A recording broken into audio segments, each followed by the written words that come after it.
Hey guys, tonight we're slipping on our least comfortable shoes and goose-stepping directly into one of history's most absurd crossroads. The single moment that changed everything for everyone.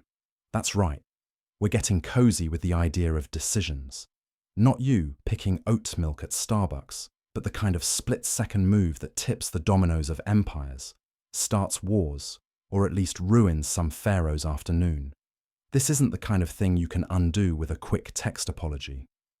Before we rewrite history from your pillow, go ahead and gently press that like button. Subscribe if you want more of these delightful little crises. And drop a comment telling me what on earth you'd have changed if you had a time machine. Seriously, would you save the Library of Alexandria or just invent pizza sooner? Now dim those lights. Click on your fan for that suspiciously clammy white noise. Stretch out and get ready to let history wash over you like a medieval bath. Disturbing, but better than nothing. Have you ever wondered what it felt like in the split second before someone made the decision that changed everything? What did Julius Caesar eat for breakfast before crossing the Rubicon? Fiber or raw ambition? How close did a world-altering moment come to being a total non-event because someone desperately needed to pee? How many times did history take a sharp left because someone lost their shoe, mixed up a letter, or just had a bad headache that morning? Would you have panicked, pressed the wrong button, or invented the potato chip by accident? Congratulations. You've just woken up at that moment of history's grand fork in the road. The year depends. Maybe it's 1517. Maybe it's 1962. More importantly, someone, somewhere, is about to do something, and you're about to find out how being in the wrong place at exactly the right time can send humanity spinning in a new direction. You toss and turn on a straw-stuffed mattress, vaguely aware that tomorrow is important, but equally concerned about the suspiciously crunchy sound coming from the pillow. Outside, the world is silent, almost as if history itself is holding its breath, waiting to see if you'll actually sleep through your alarm and miss the dawn of a new era. You turn once, twice. Now you're tangled entirely in woolen blankets that seem determined to restrict blood flow to at least one of your legs. The faint aroma of roast barley and distant horses drift through a gap in the shutters. The mix is oddly calming, transporting you through the dim, candle-lit shadows to moments earlier in the evening, when, for a brief window, you believed you might fall asleep like a normal person. But you're not normal, not tonight, because now you know too much, or possibly not nearly enough. Your mind races through an unhelpful highlight reel, the slightly too long handshake you shared with your supervisor at supper, the cryptic, half-whispered advice from your friend, just try not to do anything weird tomorrow, and the faint, lingering suspicion that you've left your document pouch somewhere irretrievable, like the latrine or, inexplicably, under the bishop's ceremonial chicken. You can't remember, and your attempts to rationalize only make your eyelids flutter stubbornly open. You try breathing slowly, as instructed by that wandering apothecary with questionable credentials. You count your inhales, 1, 2, 3, but by 4, you're derailed by questions that now seem life-altering. Hope you didn't eat the bad cheese. How many people actually make eye contact with the king? If a candle sputters at exactly midnight, does that mean something? There's no one here to answer, just the echo of your own rising panic and the creak of wood settling in the beams overhead. The room feels both stuffy and drafty, an underappreciated architectural marvel. You flip to your other side, facing the wonky window frame. Tomorrow, you remind yourself sternly, you will not make a mistake. Yet the words ring hollow. Part of you knows the odds are not in your favor, and that you are, at this precise hour, history's designated fool in waiting. Tomorrow could bring glory, but it could also bring, well, rumours tend to linger longer than any glory ever would. A distant bell tolls somewhere in the city. 1, 2, 3. A slow and almost regretful chime. It reminds you that time's flowing regardless of your readiness. Your thoughts briefly escape into idle fantasy. What if you faked a minor illness? There's always someone coughing dramatically and being escorted out, wrapped in blankets and mild social disgrace. You imagine yourself pale and pitiful, but immediately discard the idea. Too obvious, too late. Tomorrow you have to show up, mistakes and all. The night deepens, the mattress gets lumpier, and your pillow sounds more and more like it's full of beetles. Every shadow seems to lengthen, creeping along the walls. Surely that's just your mind, though you eye the corner with more suspicion than you'd care to admit. At some point, your restless tossing leads to a minor disaster. The blanket slides to the floor, and you're momentarily frozen by the rush of cold air on your toes. You reach for it, misjudge the distance, and instead knock over a cup. Somewhere a noisy rodent registers its protest. You sigh, resigning yourself to a night of fragmented sleep and mounting anxiety. You wonder if anyone else on this cobblestone street is awake, hearts pounding, bracing themselves for tomorrow's great unknown. Maybe, just maybe, the coming dawn won't bring disaster. Or maybe, as seems to be your destiny, tomorrow will echo through the halls of history as the day you made one spectacular, unforgettable mistake. Either way, you finally close your eyes. Tomorrow will come whether you want it to or not. The dawn of the new era, and your place in it, is only a restless sleep away. Is it possible to change the world on an empty stomach? Evidently yes, but it's usually a mistake. You choke down something grey and unidentifiable, wondering if world-altering decisions would go better with scrambled eggs and coffee. The morning sun slanted through the blinds, slicing the room into warm stripes and shadows. The day had already announced its ambitions. Emails pinging urgently, a phone vibrating with reminders, and outside, the city's symphony of horns and distant construction. The only thing not in a hurry was you, still staring at what the cafeteria menu vaunted as porridge. It had the consistency of wet wallpaper paste, a sort of culinary dare issued by someone long ago and inexplicably still honoured today. You glanced around and realised you were not alone in your hesitation. Launches of satellites, arguments about algorithms, negotiations for elusive grant funding, all these genuine high-stakes affairs paused, ever so slightly, for one collective moment of breakfast despair. Everyone wanted to be brilliant, persuasive, indefatigable, but no one wanted to do it without coffee. Maybe that's why Clara always brought her own thermos, a battered red artifact she filled with something dark and aromatic. She had figured out early that your mind is no sharper than your blood sugar, and even the greatest ideas can get lost in that foggy expanse between not quite awake and not yet fed. Clara now smiled in your direction, wordlessly offering a bagel, half her own breakfast, munificently shared, because fate is easier to face with carbs. You accepted, chewing thoughtfully, while the room began to hum with anticipation and a low-grade mutual anxiety. Across the table, someone reviewed today's agenda, unaware that a lone poppy seed had lodged itself on their upper lip. A tiny, ridiculous detail. And yet, weirdly anchoring us, there was something comforting about these small human glitches.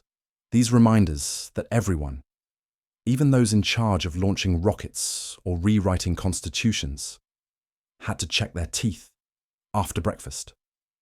The clock, pitiless as ever, inched forward, thoughtful faces sharpened into intent. Somewhere in the next half hour, Decisions would be made that might tilt the day, if not the world. It always began this way. Not with a thancham, a thunderclap, or an epiphany, but with a sort of group shuffling toward lucidity. It was as if a pact had been forged around the table. Once the cereal bowls and stale croissants were cleared, it would be time to change something, nudge a lever, leave a mark. But in this suspended moment, toast cooling, spoons clinking, the future was not yet real. It hovered, possible but unformed, like the scent of coffee promising clarity, just out of reach. You found yourself thinking not for the first time how strange it was that the great pivots and crossroads of history might be swayed by moods and cravings, by the ability to stomach one's breakfast or not. Even revolutionaries, you mused, probably negotiated peace treaties with a croissant in hand, their grand ideas riding the coattails of caffeine into the sunlight. In the end, the meeting would start. Words would flow, points would be hammered out, and the day's big choices would loom. Yet, beneath all the noisy logic and the PowerPoint slides, an unspoken truth persisted. Destiny has a weak spot for pastries. So you finished your bagel, nodded at Clara, and stood. The room seemed brighter, the conversation a little lighter. The impossible, just marginally more possible. History, it turned out, would wait until breakfast was over. And with any luck, tomorrow it might come with better porridge. Let me know if you'd like further customization, or if you want me to connect specific story beats and motifs from your transcripts. You hear the clatter of hooves, or maybe the muffled ping of a telegram. Either way, the news hits your doorstep just as you've finally gotten comfortable. Is it a call to arms, or just your cousin's poorly timed wedding invitation? The message doesn't shimmer or demand your attention. It lands quietly, deceptively humble. The envelope is battered, creased, its edges softened from the long journey, as if it's carried the weight of 1,000 possibilities. Something about the weary ink, smudged but determined to be read, pulls you in. You can almost feel the writer's hesitation, the desperation in every pressed letter. The wax seal is broken or barely hanging on, hinting the secrets inside have already fought to stay hidden. You sit for a moment, the letter cooling in your palm, and your mind spins. Is there good news, bad news, or just the everyday messiness of life in wartime, in peacetime, in any time worth telling? In the hush that follows, your world sharpens. The hearth's warmth is suddenly an afterthought. The ticking clock now, a throbbing pulse of curiosity. You haven't opened it yet, but the letter has already changed your night. You turn the paper, heavy, ragged, thick with dust and distant weather. Your fingertips tingle as you break the seal. The first words strike with neither apology nor preamble.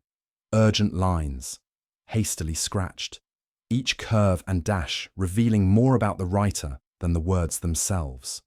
They're tired, pressed for time, likely hunched by lamp or candle, folding hope and anxiety into these lines. You imagine them pausing, biting a thumbnail, perhaps regretting what they write, even as the words tumble out faster than they can rein them in. The message itself is a jumble of everyday realities and looming uncertainties. There's talk of shortages, the baker's shelves emptied by dawn, neighbours trading stories for scraps of sugar or flour. Someone's lost a job. Someone's gained it. Someone else just lost their patience. All cloaked in a kind of gallows humour. Is the town still upright? Did the church clock finally start running forward? Between the lines, you sense what's unspoken.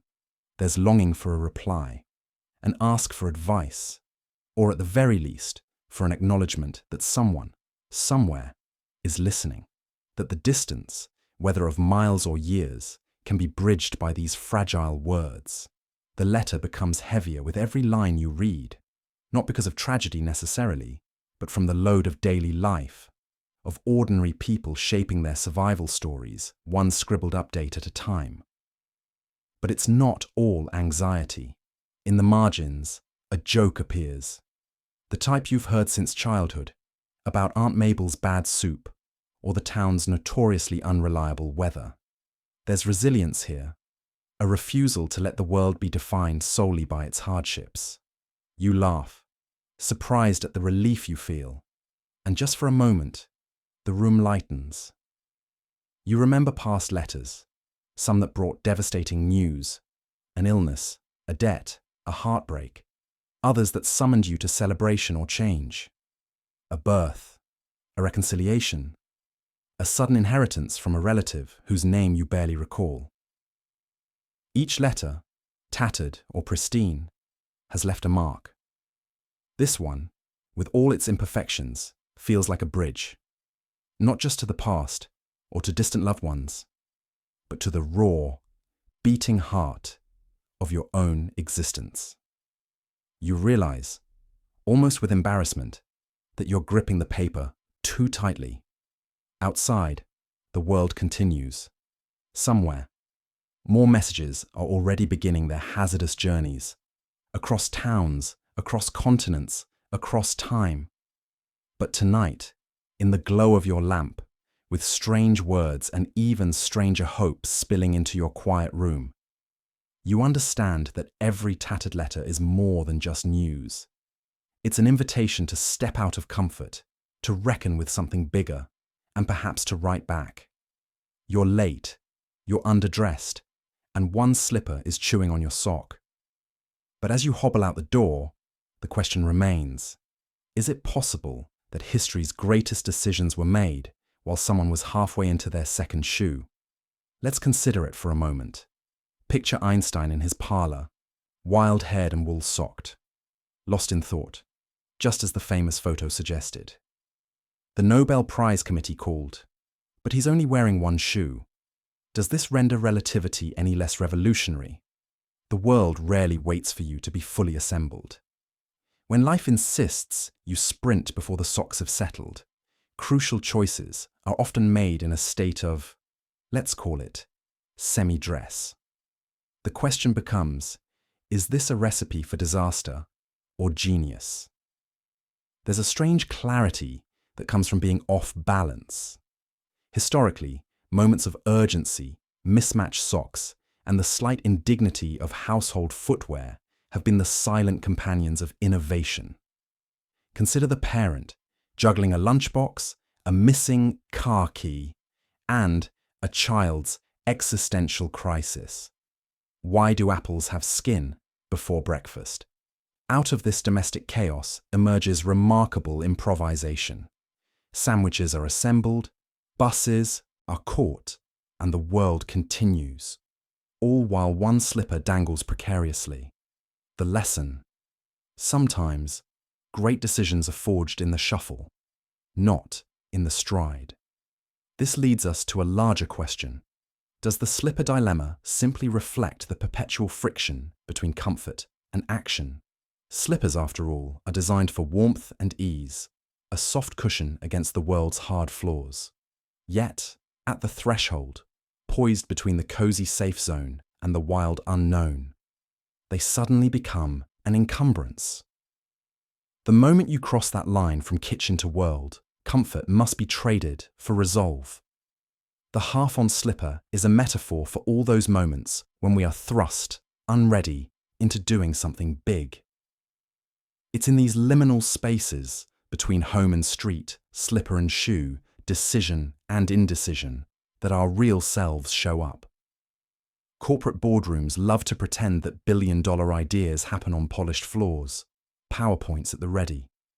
But more often than not, the first spark is struck in the hurried, bent-kneed rush to just get out the door. In that rush, you aren't encumbered by overthinking. It's pure instinct, the mind's ability to prioritize and adapt. That takes over. Perhaps that's why some of our most memorable, if not our most consequential, decisions are made before coffee, while only half dressed.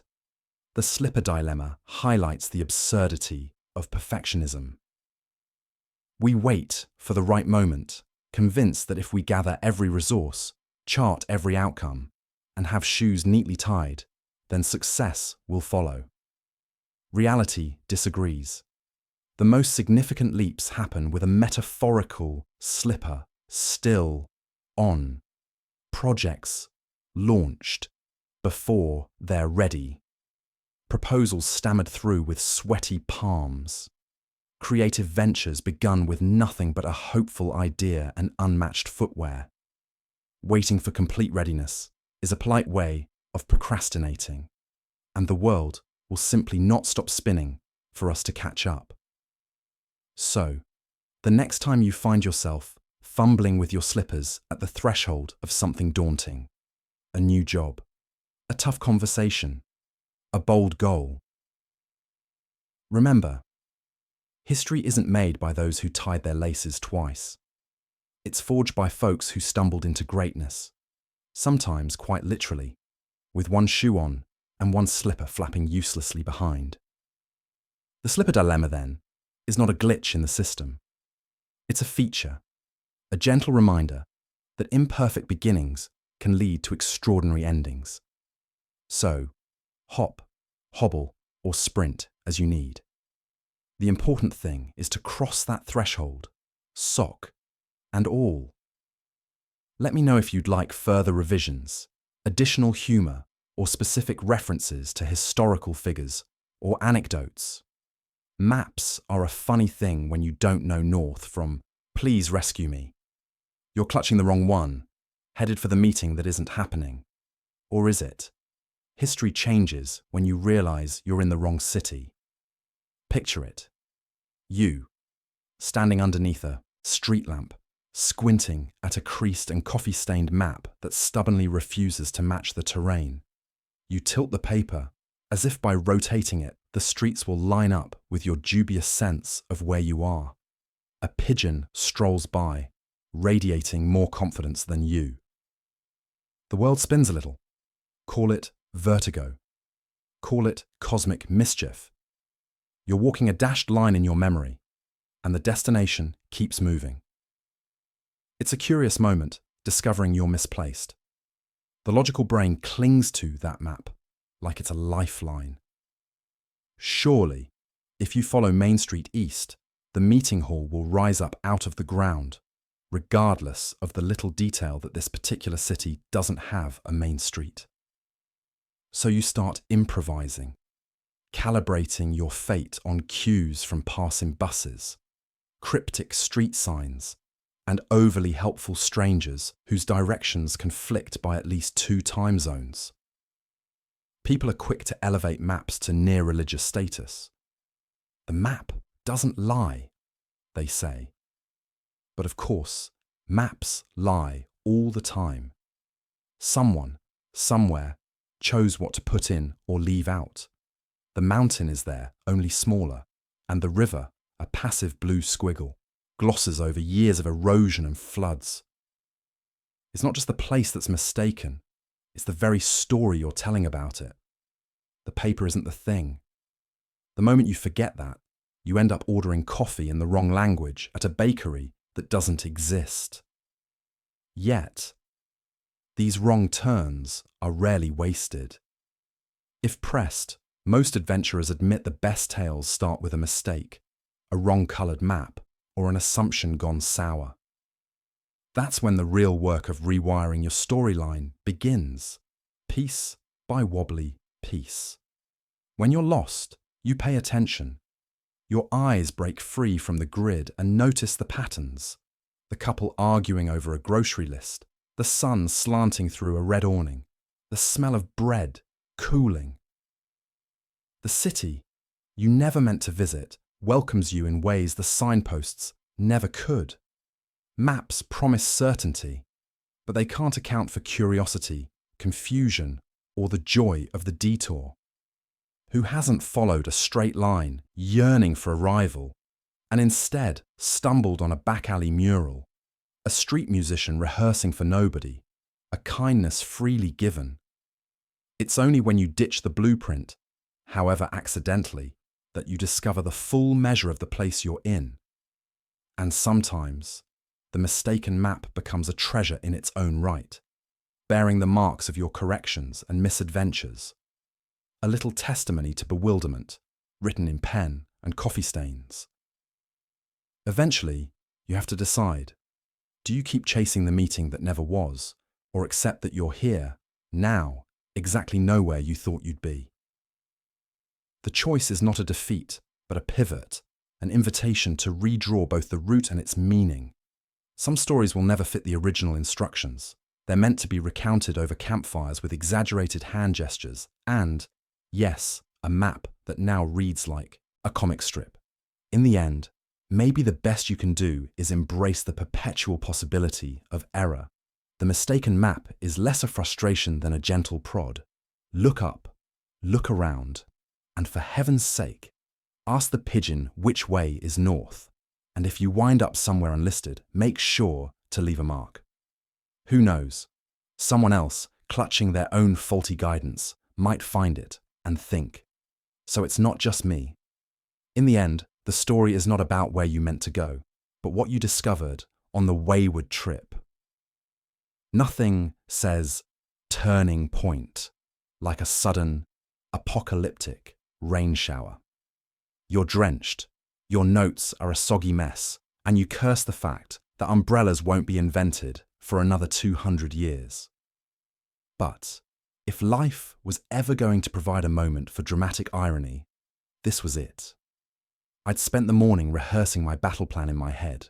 Step here, say this, do that, all neatly laid out like chess moves on parchment. By noon, the clouds had other plans. Thunder rumbled like a distant drum roll. You could almost hear nature clearing its throat, ready to upend the day's carefully constructed script. In the span of a single breath, the sky turned a malignant shade of charcoal, and the drizzle graduated to a full-blown deluge. It was not a polite English rain, but the sort that laughs in the face of oilskins, pelting you sideways with fat, relentless drops. The streets blurred into rivers. My boots took on water until they squelched with every step, turning each stride into a squishy, determined act of rebellion against the elements. Around me, comrades scurried for cover, transforming from proud, would-be revolutionaries to a gang of bedraggled ducks. At that moment, the ideals that had felt so galvanizing in the morning, liberty, valor, destiny, now seemed less like rallying cries, more like fairy tales told to children. I tried to cling to my dignity, but it slipped away, probably washed down the gutter along with the ink from my campaign notes. Ironically, the downpour was a far more effective equalizer than any speech or pamphlet. The rain didn't care about rank or rhetoric. It left generals as waterlogged as their privates, and never missed an opportunity to parade its lack of discrimination. My own carefully cultivated sense of importance quickly drowned in my pockets, heavy with ruined paper and damp crumbs of dignity. The world shrunk to the simple calculus of discomfort. How to keep your powder dry, how to shield your eyes, how to suppress the shivers that came with every gust. Conversations, which began with grand designs, were now reduced to sharp, clipped sentences, mostly involving curses and creative weather-based metaphors. May the clouds swallow those bureaucrats whole, a fellow muttered, to my secret delight. But if I pause and look back, there was a strange freedom born in that moment. It's easy to take yourself seriously when your coat is dry and your hair behaves. A downpour has a way of resetting the stakes and reminding you that the universe adores humility, if only because it so delights in serving it cold, via a saturated doublet. We were, for a brief hour, not revolutionaries or soldiers or politicians, just humans. united in the absurd farce of being drenched to the bone, striving under a sky that played by rules no parliament ever set. Moments of crisis, inconvenient, unwelcome, strip away the narratives you wrap around yourself. Under that storm, heroism seemed more about endurance than any kind of triumph. There were no epic speeches, only soaked silence and the gentle camaraderie of survivors sharing black humour and the last dry biscuit. The downpour's lesson. Sometimes you just have to lean into the chaos, laugh at your sodden self, and trust that even the worst storms will eventually run out of rain. We marched on, squelching and shivering, the details of our objective lost and then rediscovered, sticky and half rewritten, in the pockets of our hearts. And, as the clouds finally began to break, a watery sunlight made even our ramshackle progress feel, if not heroic, at least undeterrable. We were, in spite of it all, still moving forward. Would you like any tweaks to better match a specific incident, historical context, or character point of view? Arriving late, you're greeted by a crowd that looks equally confused. Did you all misread the calendar? Or is this simply how world-shifting moments begin? Lost and slightly damp, with no clear leader in sight. At first, you hang back, trying to decide if you're a participant, a bystander, or maybe even the instigator of this accidental assembly. The faces around you betray similar calculations.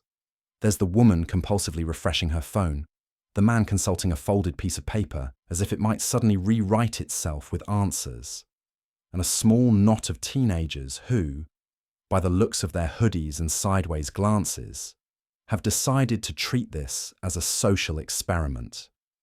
No one knows why they're here, only that they absolutely should be. The uncertainty binds everyone like awkward siblings at a mandatory reunion. You notice, as you edge forward beneath the dripping awning, the absence of the things you'd expect at a decisive event.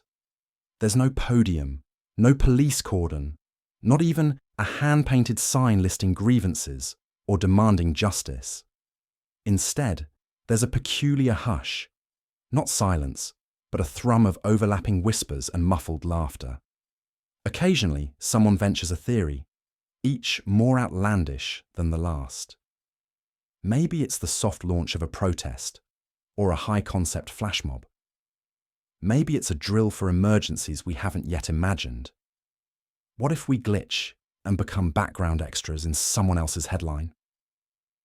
The air is thick, not only with humidity, but with anticipation, a sense that, perhaps, anything could happen, or nothing at all. A drop of rain falls from your hood, lands, silently, on your sleeve. You realize that every person present has paused some part of their life to be here. The woman with the phone glances up, briefly meets your gaze, and for a moment you are co-conspirators in an unknown plot. She shrugs, as if to say, "Don't ask me, I'm just here for the ride." The crowd's composition is its own quiet anomaly. This mix wouldn't gather anywhere else. Sharp-dressed executives fidget next to skateboarding teens, schoolchildren clustered near retirees wearing mismatched raincoats. Someone has brought a small dog that seems to sense the occasion, keeping its tail tucked in serious solidarity. If anyone came for a spectacle, they are disappointed. Nobody performs unless you count the nervous tapping of feet or the private rehearsals of what they'd say if called to the front. But beneath the surface, you sense the beginnings of a pattern. There's a slow gravitation, inward, not toward a stage, but toward each other. Every uncertain giggle, every shared story about how I nearly turned back at the station, weaves the crowd closer. You hear fragments of conversation ripple outward. "I saw an email. I think I was supposed to be at gate 3. Or maybe this is gate 5. Another person mutters, "It feels important, even if we're not sure what the importance is." A third adds, "We showed up. maybe that's the point. Standing in the drizzle, you notice the subtle shift in posture. Shoulders lose some of their defensive edge, hands loosen on umbrellas and phones. A unity born not of shared cause, but shared confusion. This moment, odd, anticlimactic, and quietly radical, becomes a kind of ceremony in its own right. Everyone is waiting together, not so much for a leader to emerge, but for definition itself. In this comfortable ambiguity, people begin to offer each other pieces of dry newspaper to stand on, a stick of gum, a knowing smile, small gestures, glimmers of solidarity sparked by the simple fact of being present. You look out at the crowd that shouldn't be there. In the absence of instructions or roles, you are left to improvise meaning from the situation. And isn't that, in some way, how all revolutions start? Not with banners or slogans, but with a gathering of the uncertain, bound together by the shared suspicion that being here means something, even if you don't know what it is yet. Just as you're trying to look composed, a jar of pickles tumbles from someone's satchel, rolling across the floor and tripping the most important statesman in the room. Suddenly, you're being blamed for everything. Time seems to freeze. Forks hover mid-air and conversation drops to stunned silence. The statesman, a dignitary known for his rigidity and regal posture, is momentarily airborne, crashing to the floor in a melodramatic tangle of limbs and splayed sheets of briefing notes. There's a collective gasp. Every eye flickers first to him, then to the runaway pickle jar, then, inexorably, to you. It doesn't matter that you didn't touch the jar. In this moment, you are the obvious scapegoat. You scramble to your feet, cheeks blazing, attempting to protest. But before you can even fully stand, a bevy of aides and security staff rush to the dignitary's side. The room is abuzz in whispers. Across the glossy marble floor, the pickles continue their rogue mission, leaving behind a splattered arc of brine and embarrassment. Someone hisses your name. Harsh, sharp, accusatory. You look down and notice a smear of dill on your shoe. The evidence, apparently, is overwhelming. The dignitary's aide points an accusatory finger directly at you, his voice slicing through the anxious chatter. How careless! Protocol is clear about food restrictions on the assembly floor. He glowers, not bothering to check the real culprit. The words hang in the air, and you feel suddenly 2 inches tall. You try to explain. It wasn't me. It must have rolled from someone else's bag. But no one is listening. Already, an assistant is mopping up the brine. The security chief, a mountain of a man with an unusually bushy mustache, approaches and leans in. "You need to come with me," he says, his tone more weary than angry, as though he's seen too many pickle-related mishaps in his career. Through the stately corridor, you're led, past tapestries and dark wood panelling, into a discreet office. The door closes with a hush. What follows is a peculiar interrogation. Who brings pickles to a diplomatic summit? Were you intending to disrupt proceedings? You half expect to see a spotlight in your face as you field these incredulous questions. You stammer explanations, replaying the moment in your head, desperate to identify the satchel's true owner. But nobody seems bothered by details. Officials are notoriously vulnerable to the ripple effects of embarrassment, and it's easier to accept a convenient culprit. As the minutes tick by, the absurdity of it sinks in. You could be discussing treaties or border agreements, but here you are, defending yourself against fermented cucumbers. Your interrogators finally, reluctantly, let you return, cleared, but not exactly exonerated. The label of pickle perpetrator is already starting to stick. As you re-enter the conference hall, you catch the tail end of a hushed conversation about contingency plans for preventing additional condiment-related catastrophes. Eyes follow you suspiciously. Someone coughs into their elbow and mutters, "At least it wasn't fish." You quietly make your way back to your seat, surveying the scene. The statesman has recovered, returned to his dignified self, as though nothing occurred, though you're sure that come tomorrow's news cycle, the pickle incident will overshadow anything actually accomplished at the meeting. Reflection sets in somewhere between humiliation and hilarity. Moments like this are absurd, and yet enduring. Them is somehow a rite of passage in diplomatic circles. You recall an old adage whispered among those who frequent such rooms: never let them see you sweat, and never underestimate the chaos a pickle can unleash. You resolve to double-check your own bag next time.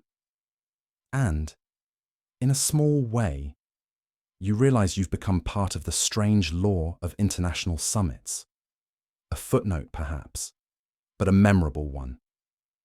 It's time to seal the deal, but nerves and sweaty palms get in the way. The handshake turns into a bizarre finger tango, witnessed by everyone, remembered by no one, until centuries later, when historians write entire books about it. Let's rewind for a moment. The boardroom is humming with anticipation. Across the varnished table, two teams are perched on the edge of their ergonomic chairs, rehearsing in their heads the strategic lineup for what should be a routine gesture of goodwill. And yet, as the clock ticks toward that pivotal moment, you can feel every molecule of tension in the air thickening. There's the overconfident team leader, rehearsing his winning smile in the reflection of a carafe of water. There's the junior analyst, mentally Googling how to handshake without making it weird, and the stoic CEO, who's shaken hands with presidents, but today finds his palms suspiciously clammy. Now, let's talk about the science of the handshake. It's supposed to be simple. Right hand, gentle clasp, two shakes, eye contact, victory. But in moments like these, choreography collapses. Someone goes in too early. Someone else hesitates one beat too late. Fingers miss their intended dance partners, resulting in an awkward contortion of joints, a strange hybrid of high five and prayer hands. The legal advisor tries to recover the moment with a polite chuckle, which, unfortunately, only calls more attention to the debacle. Let's not forget the witnesses. There's always at least one person who, in the age of ubiquitous smartphones, decides this is a moment worth recording. The video is posted to the company's Slack channel by lunch and, by dinner, has been immortalized on the group chat as several GIFs captioned "Monday mood" and "When you try to be smooth but fail." But here's why this moment stays with us.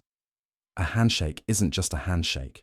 It's a ritual, a coded exchange loaded with meaning, trust, closure, the symbolic bridge between us and them. When that bridge wobbles, when the handshake becomes a fumbled baton rather than a smooth handoff, everyone feels it, even if only for a second. The sighs, the polite laughter, the sudden interest in the table centerpiece. These are all part of the collective coping mechanism. Perhaps, after the meeting, the teams gather in smaller clusters, each recounting their angle on the handshake incident. Did you see the way his thumb missed her palm completely?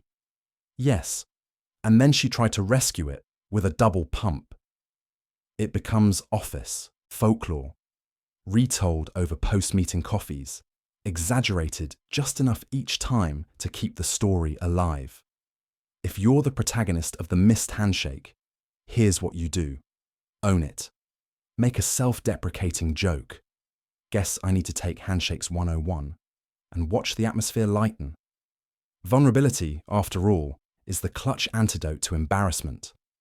Someone else will inevitably confess their own handshake horror story, and just like that, you're not alone at the bottom of the social ladder. And centuries later, as the opening paragraph suggests, perhaps a historian stumbles across your company's archived footage and concludes, it was in these micro moments, the missed handshakes, the unscripted errors, that real business was done. Humanity revealed itself not in the polished presentations, but in the slip-ups, teaching us that even the most seasoned professionals are wonderfully, relatably human. So, the next time you find your palm hovering in no man's land, remember, the missed handshake isn't a catastrophe.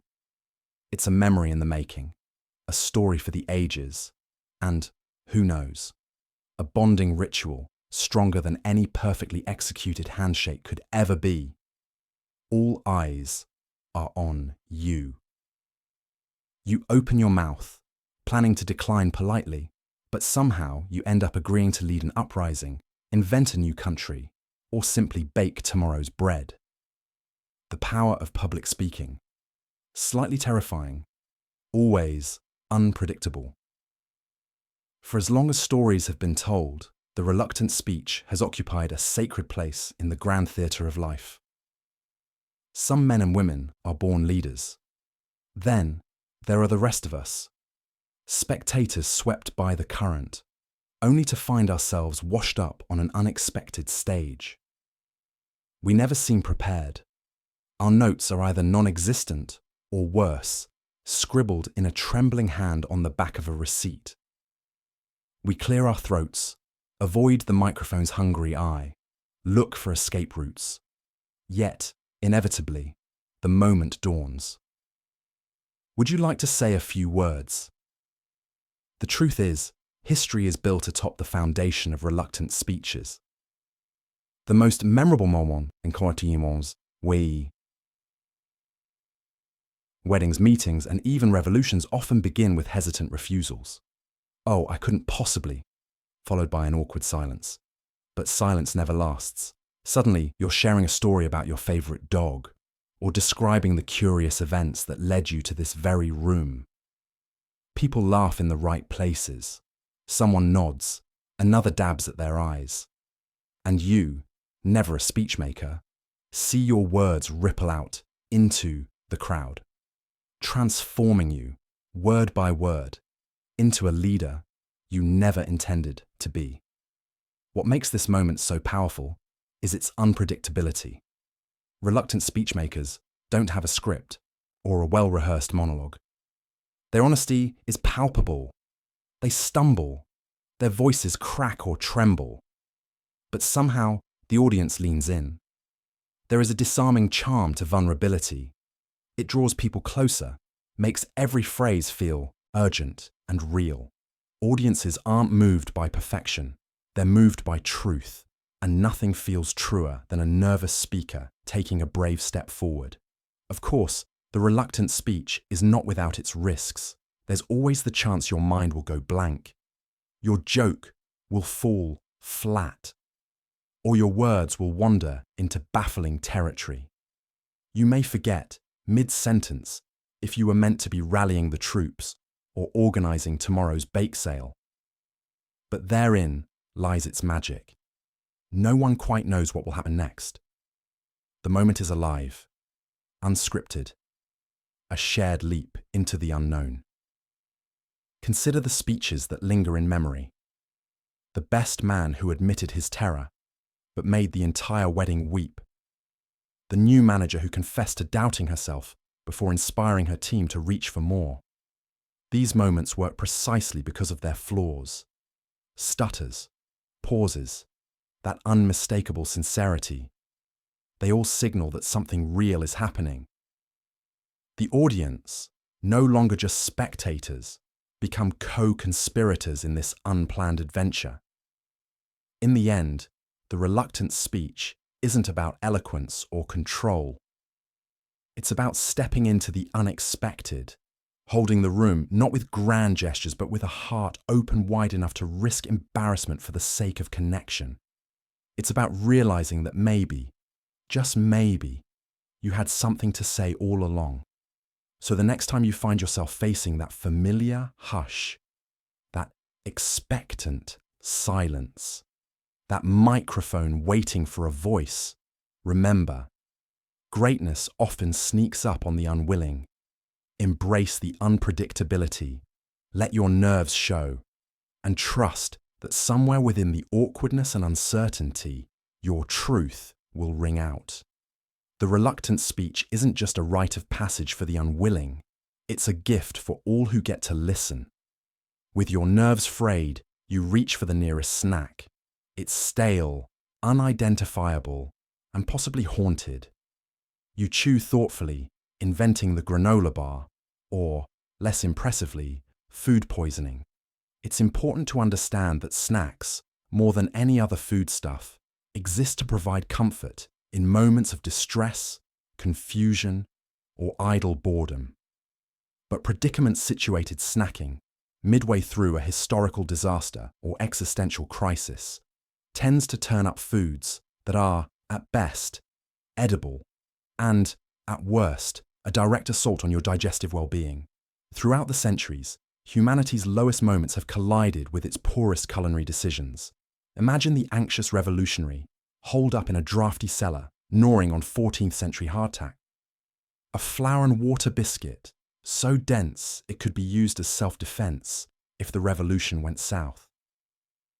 The mental image grows bleaker. A snack so uninspiring, even the rodents have passed it by. Every bite unleashes a gentle, stale wind.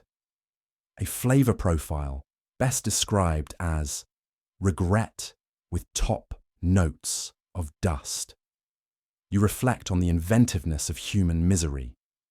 Every era has brought its own disaster rations, the Civil War soldier and his salt pork, the medieval peasant and her roots dug hastily from frozen ground. Today's stale mystery snack, still somehow stickier than glue, feels like the collective fossil record of every bad snack in history, pressed together for maximum oral disappointment. Of course, the concept of worst snack ever is not just about taste, but also about timing. Snacks are usually a gentle distraction, a background hum. But in times of stress, every terrible bite is foregrounded, an existential question disguised as a culinary decision. You take another bite. It's possible that under the right chemical conditions, this thing could become edible. A brief internal debate rages. Am I tasting oat? Is this the distant ghost of something sweet? Or is it simply the flavor of my own lowered standards? History's worst snacks weren't always the food of necessity. Sometimes they were made this way on purpose. The Victorians, for example, delighted in gelatinous concoctions that neither wobbled nor tasted of anything but aspic, a delight for precisely no one. The Romans were known for their garum, a fish sauce so pungent it could clear a room. Even the Renaissance, with its innovations in art and science, produced flavors best left to legend. Roasted swan, anyone. But perhaps the crown for dubious snacking belongs with wartime rations, the infamous World War II K-ration chocolate bar. Advertised as energy food, it possessed both the flavor and texture of compacted sawdust. First-hand reports claim soldiers would trade almost anything to avoid eating it, bartering away cigarettes, extra boots, or, in extreme cases, national secrets. With each new historical catastrophe, it seems our snacks get worse, our standards lower, and our willingness to rationalize grows ever more imaginative. Maybe it's good for me, you tell yourself, unable to identify any nutritional value, but clinging to hope nonetheless. Yet there is something comforting about these awful snacks. They're a sign that you've survived this long, that in the midst of crisis or collapse, you still possess the luxury of chewing, of inventing a tiny story about your food, no matter how dire or haunted. Maybe this is why, even after all these centuries, humans keep reaching for the snack. It's a small rebellion against chaos, a way to claim a scrap of normalcy. Or perhaps it's just that in the grand sweep of history, when things go terribly wrong, a mistake you can spit out is a welcome change.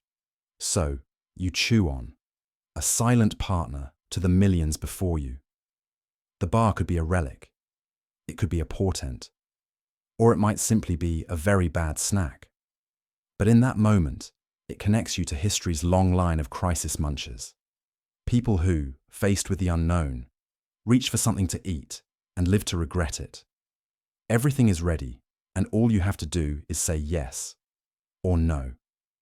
In that pause, the timeline teeters like a toddler on roller skates. You wonder if you're hungry again, or if the world really cares about your opinion. This is the breath before the leap, the soundless instant the movie pauses, right before the hero makes their move. The dishes are in the sink, the deadline hovers, the pen is poised above the contract or the send button. And you, all you, hold the power to tip history, if only by a millimeter. Isn't it odd, this notion, that for just one heartbeat, the whole universe seems to freeze on your decision? What was minutes ago a rolling stream of actions and reactions suddenly becomes an eddy, curling on itself, circling indecision. You notice everything in that pocket of time. The hum of your refrigerator, the stickiness of your palms, the uncomfortable awareness of your own heartbeat. Did the world always feel this close? Or is your mind just manufacturing distractions, like a malfunctioning pop-up ad at the least opportune moment? If you're like most people, your brain is a jumble of voices now. Ancient warnings, day-old advice, half-remembered motivational quotes. Just do it, whispers one voice, as if impatience alone could substitute for certainty. Sleep on it, urges another, sounding a lot like your grandmother for reasons you can't explain. Hesitation is not indecision, not exactly. It's more like standing on the edge of a diving board, toes curled over the drop. You know that soon. Gravity, or circumstances, or maybe sheer boredom, will pull you forward. But not yet. Not this exact second. Here, in this liminal alcove of maybe, you replay every possible outcome. You imagine the best-case scenario blooming like time-lapse footage of a flower, and shortly after, the worst-case scenario slithering in, grey tendrils curling around your ankles. What are we so afraid of? If you ask yourself honestly, sometimes it isn't even failure. Sometimes the fear is simply of choosing, because choosing one thing means surrendering another. The no carves out as much possibility as the yes. It's like standing at a fork in the woods and peering down the overgrown path, wondering what cities you'll never visit, what conversations you'll never have, just by stepping left instead of right. The moment swells with the ghosts of unwritten histories. Time, meanwhile, is unbothered by your dramatic internal struggle. The clock ticks. Emails pile up. Someone in another room laughs at something on TV. The dog wants dinner. The earth keeps turning.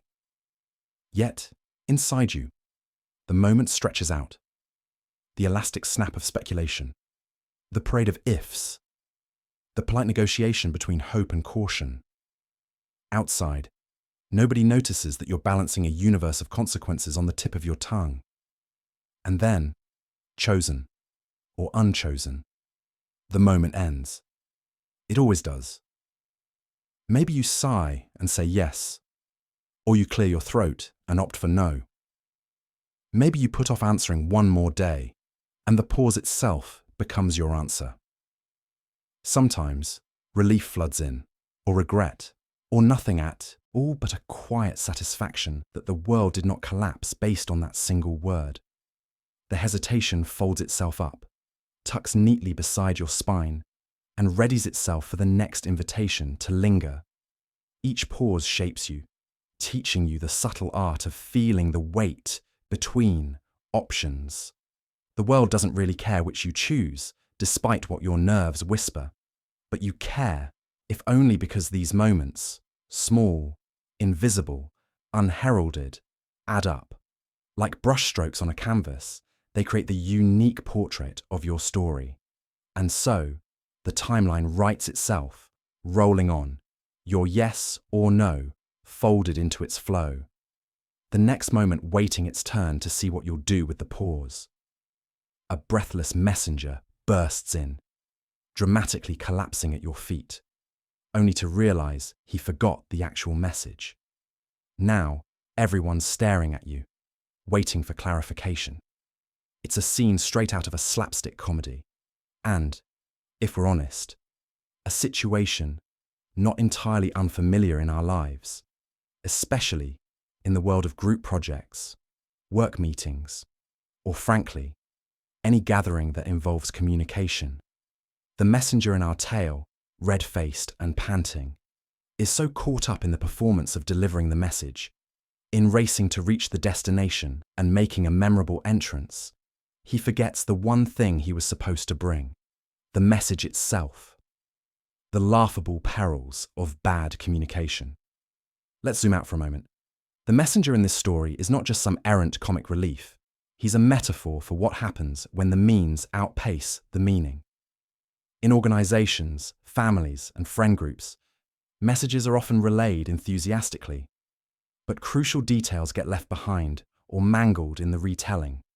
The audience, whether crowd or colleagues, is left awkwardly waiting for context or clarity while you, unexpectedly thrust into the center, have to improvise or explain. The irony here is as sharp as it is universal. We have all been the messenger who can't run, the person who, in their rush to participate or contribute, scrambles onto the stage without rehearsing the lines. It's the employee who interrupts a meeting, certain they have breaking news, only to realize the numbers aren't quite right. Or the friend who can't remember whether the event is on Friday or Saturday, but insists everyone should just keep the weekend open. Why the message gets lost. Part of the relatable humor here comes from how thoroughly human this failure is. We become fixated on action and forget intention.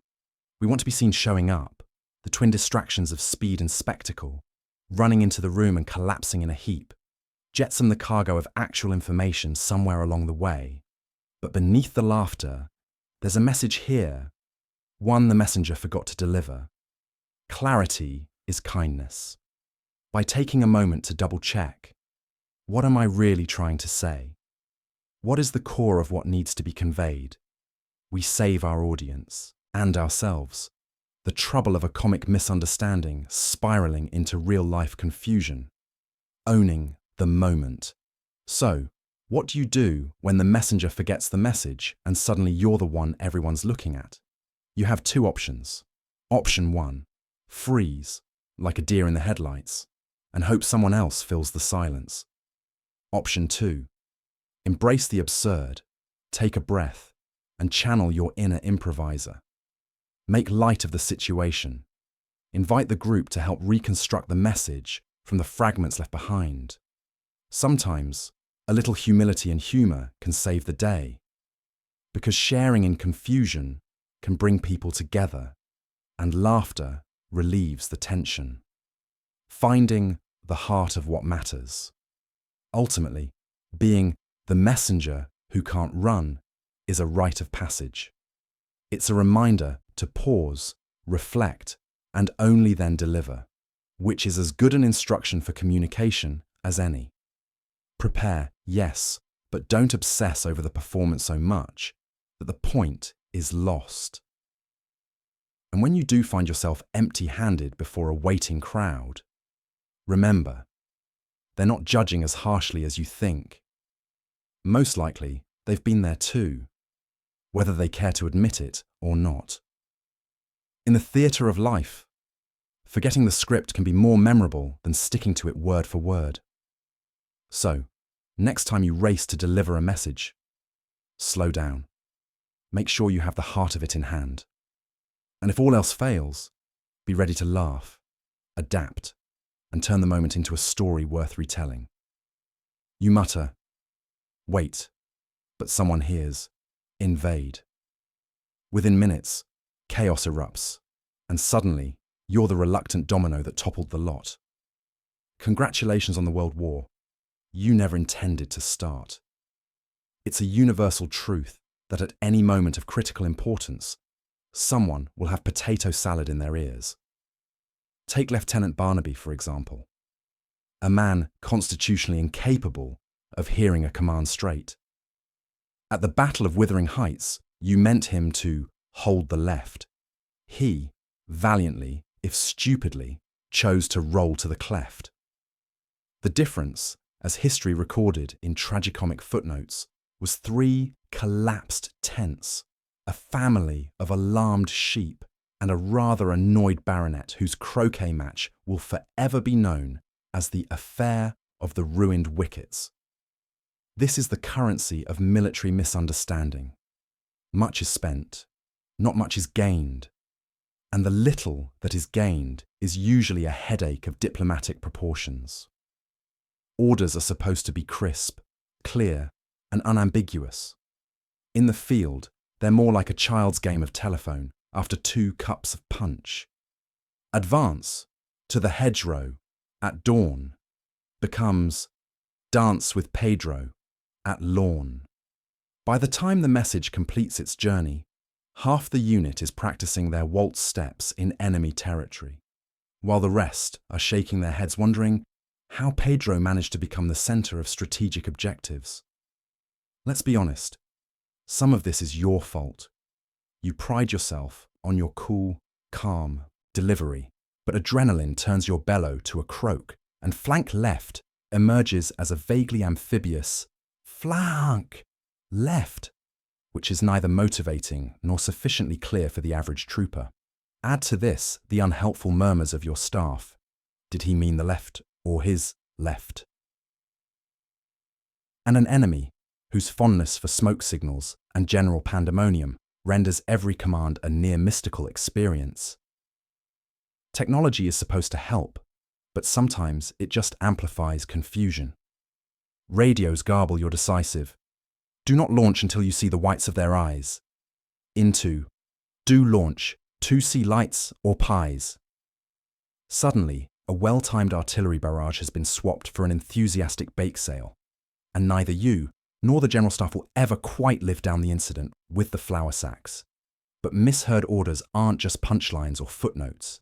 They're moments when the vast, clattering machinery of war pivots on the smallest misunderstanding. History's full of campaigns turned by a syllable. The softly spoken hold fire that became open fire. The secure the bridge mangled into blow the bridge. Even your own career is likely haunted by at least one ghostly error that keeps you up at night, muttering explanations to the darkness. And yet, part of you must marvel at the creative adaptability of the human mind under stress. Soldiers, sailors, the occasional chef conscripted into military service. They all improvise.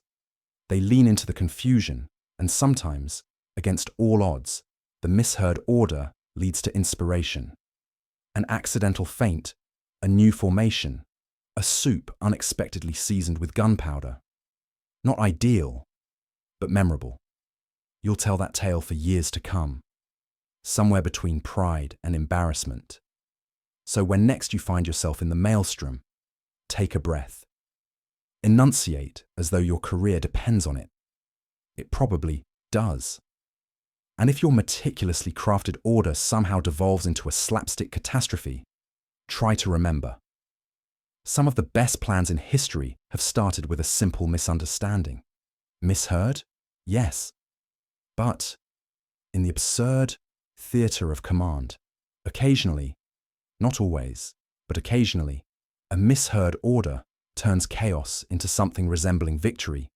And if not, well, there's always a chance the sheep, at least, will forgive you. Eventually, the kitchen is invaded, your lunch is gone, morale plummets, and the nation's fate suddenly depends on who can cook dinner. You realize revolutions are born on an empty stomach. At first, it's just confusion.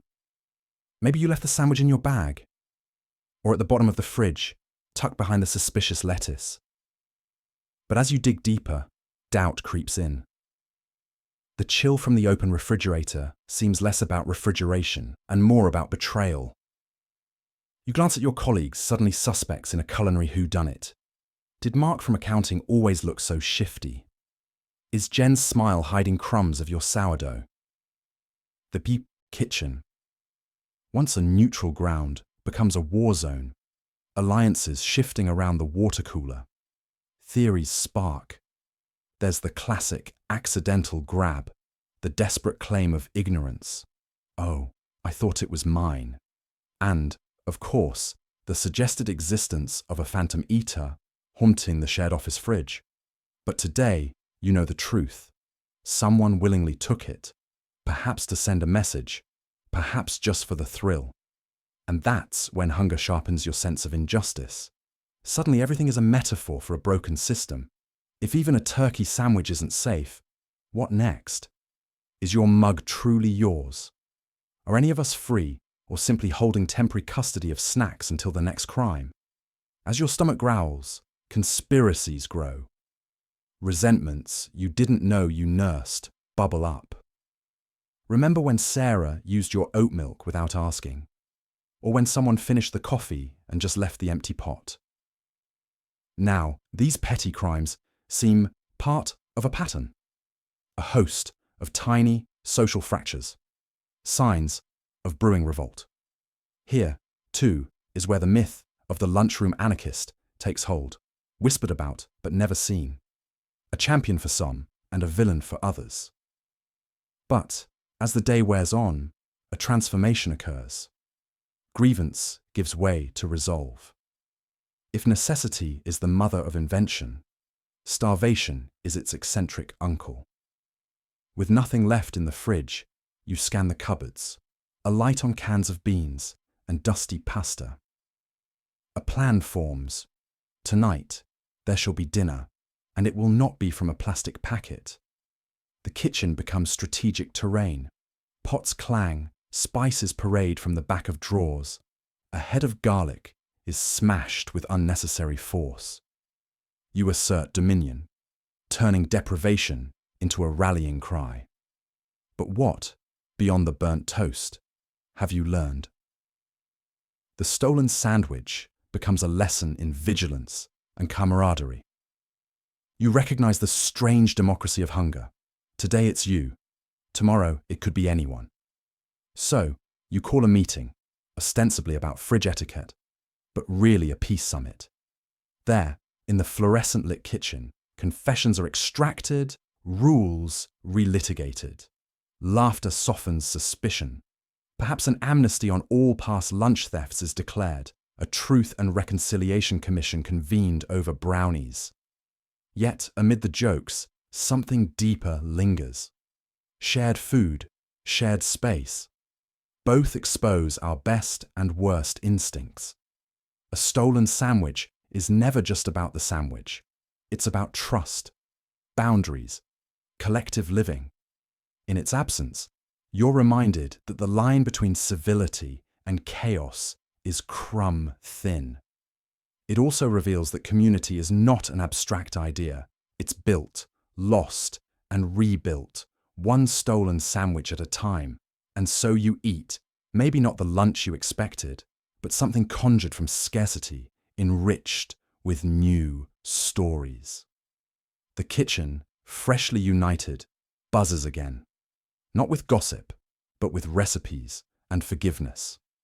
Outside, the nation wheels on, unknowing that its fate was, for a few hours, staked on bread, cheese, and the stubborn hope of a good meal. Nothing cements your place in history like an ill-timed fashion statement. You're immortalized in tapestries wearing socks with sandals, and your enemies never let you forget it. Throughout history, rulers and regular folks alike have fallen prey to questionable wardrobe experiments, sometimes with unintended consequences that echoed through the ages. Ancient Rome had its fair share of toga disasters. Imagine showing up to the Senate in a toga, 2 shades brighter than everyone else, only to realize too late that your laundry mishap has accidentally signaled you're declaring war.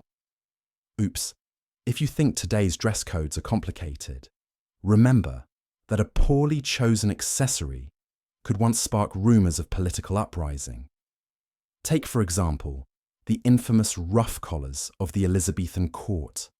Sure, those lacy frilled contraptions looked elegant, if you enjoy feeling like you've got your head in a platter all day. For some, ruffs reached such extravagant widths that sitting across a table became a logistical nightmare, to say nothing of managing lunch without dunking your neckwear into the soup. Fashion was power, yes, but also a daily hazard. One false move and you'd start a new trend.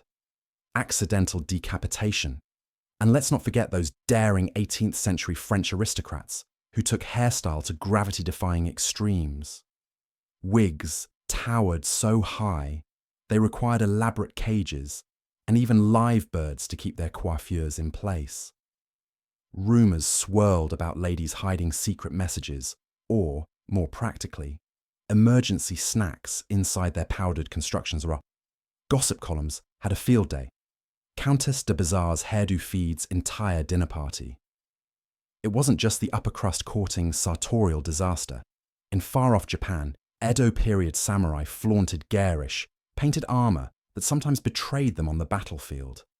Did their enemies spot them from miles away? Absolutely. But sometimes, standing out was the point, a bold, if ill-advised way to say, yes, that is me, in the blazing, orange lacquer. For every stealthily garbed ninja, there was always a fashion-forward warrior drawing arrows, and attention in equal measure. Move closer to modern times, and the eccentricity doesn't let up. Consider Victorian gentlemen embracing aesthetic dress, tunics, velvet jackets, and floppy hats borrowed from medieval troubadours. Their aim? To protest the tyranny of tailor and trouser. The result? Portraits that look suspiciously like Renaissance fair audition photos. And fashion, faux pas, transcend geography. Imagine attending a court banquet in Russia only to realize that your ceremonial beard rings, you heard right, have accidentally started clanging together, producing an impromptu bell choir every time you nod to the Tsar. No recounting of historical style blunders would be complete without mentioning the hobble skirt, a turn-of-the-century Western trend that narrowed women's dress hems so drastically they could only manage a slow shuffle. Walking became a spectator sport, while stairs and streetcars posed daily Olympic-level obstacles. The men who designed these garments probably never tried wearing them. If they had, the hobble skirt might never have made it past the drawing board. Of course, each era's fashionistas sincerely believed they were at the cutting edge. Today, we may scoff at codpieces, farthingales, and neon doublets, but centuries from now, someone will stumble across a photo of early 21st century celebrities in Crocs and designer fanny packs and ask, what were they thinking? That is the fate of all bold style choices. You might strut down the street today, but tomorrow you're a meme, and in 100 years, you're a trivia question. So as we sift through the annals of fashion history, let's remember, what seems bizarre today had its logic, audacity, and even genius in its time. And if you think you're immune, just wait. Somewhere in the cloud, your own suspiciously shiny jacket or questionable quarantine haircut may be waiting, ready to cement your place in the bizarre fashion hall of fame, alongside the very best and worst history has to offer. Someone gives you a token for luck, a rabbit's foot, a suspicious pebble, or a clearly cursed turnip. You thank them, only to realize it's the catalyst for everything going magnificently wrong. At first, you think you're being paranoid. After all, who really believes in the power of objects to redirect the universe's plans? But then, your phone slips from your hand, as if magnetized, to the sidewalk. You drop your coffee, and it lands, with surgical precision, on your only white shirt.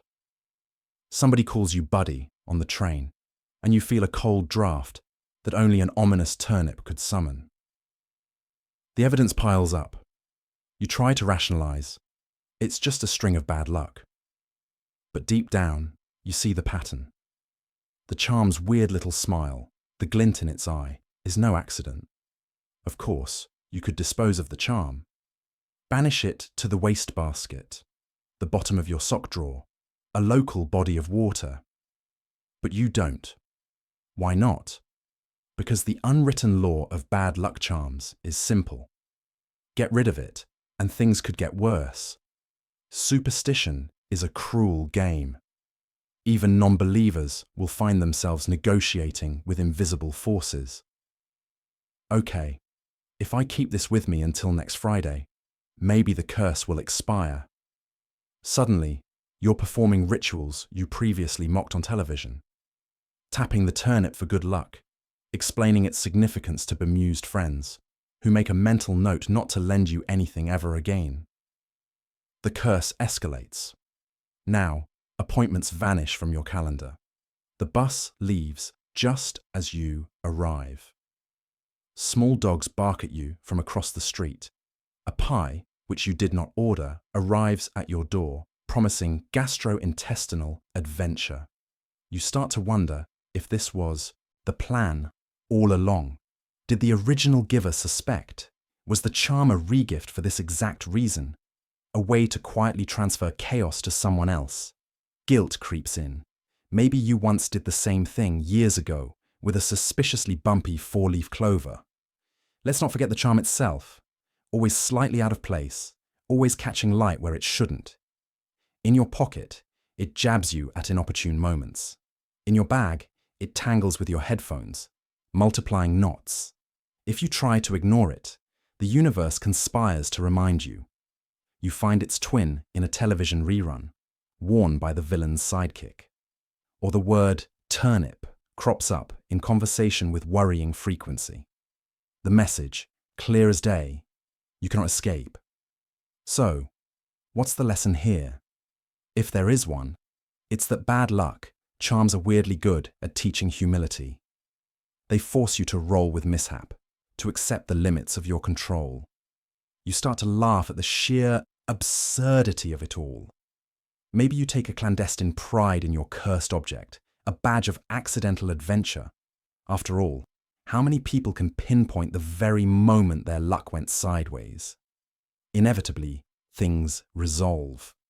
The charm loses its power or simply becomes ordinary, a turnip again rather than a talisman of doom. Sometimes, the universe relents. Your coffee cup survives the morning. The bus is on time. You meet a friend who's endured a suspiciously similar streak, and for a moment, you both revel in solidarity. The bad luck charm slides to the bottom of your bag, forgotten, waiting for the next hand, and the next improbable story it will set in motion. And, if you ever decide to pass it on, at least warn the recipient. Or don't. Where's the fun in that? You sit through an endless council, arguing about protocols and font choices. Somehow, amid the boredom, a casual remark triggers a seismic policy change. The room, if it can be called that, is a rectangular vacuum where ideas go to die. A low buzz of fluorescent lights merges with the symphony of fidgeting, squeaky chairs. The long conference table, polished to an almost lubricious sheen, gathers fingerprints like a forensic crime scene waiting for a plot twist. Digital clocks blink mutely as each minute slips away, inconsequential to the world, but eternally felt here. The agenda, theoretically distributed beforehand, remains unread by most. Sandra, who typed it up, is the only one with it printed, 3-hole punched, color-coded, and braced for rapid-fire referencing. She clutches it like a life raft. The others, adrift, improvise. Dan immediately launches into a 15-minute soliloquy about the unacceptable chaos of left-aligned headers. Nobody interrupts, lest the meeting gain momentum. Paul, remote but omnipresent on the big screen, bravely battles his mute button. His face freezes mid-exasperation as he tries to display a spreadsheet that exists solely in the purgatory between two PowerPoints. The minutes tick by with no convergence. To break the spiral, Carla enters with coffee. A distraction, not a solution. Everyone gets up for coffee except Sandra. She stares at her untouched agenda, wondering how font standardization became her hill to die on. The discussion veers. Someone mentions market-facing synergy, which, as always, is applauded and written down, though no one knows what it means. It is at this lull, somewhere between a tetchy argument about signature footers and a lengthy consideration of whether forward sounds too aggressive in emails, that it happens. A throwaway joke. Maybe we should approve all fonts and let marketing sort it out. Elicits cautious laughter. But then, as if summoned by fate, the head of policy, Mr. Finch, straightens his tie. He reiterates the line, approve all fonts. His tone implies grave wisdom, as if the idea emerged from a mountain retreat, not a slow-motion intellectual car crash. Somebody writes it down. Momentum builds where none was wanted. Eyes widen, Sandra's especially, as her agenda slips to the table. Somewhere in the ether, protocol is born. Now, what was a harmless ramble becomes regulatory. Font freedom becomes the new gospel.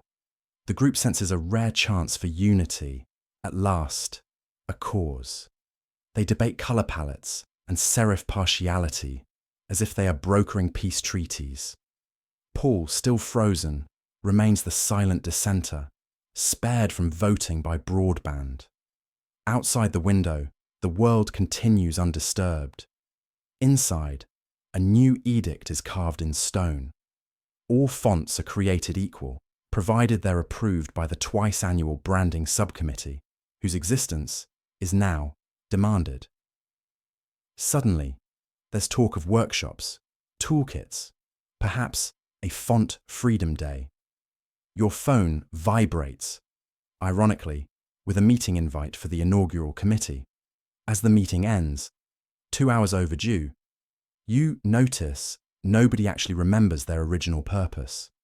The climate report, budget revisions, urgent client pitch, all lost beneath the avalanche of unintended revolution.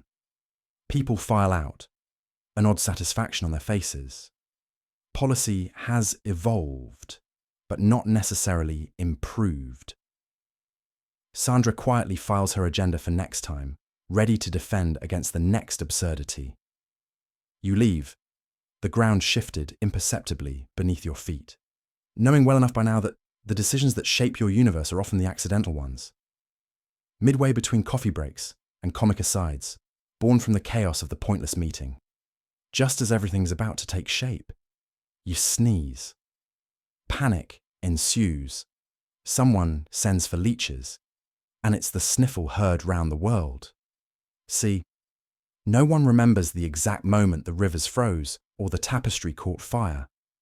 But your sneeze, that will be immortalized in at least 3 obscure family diaries.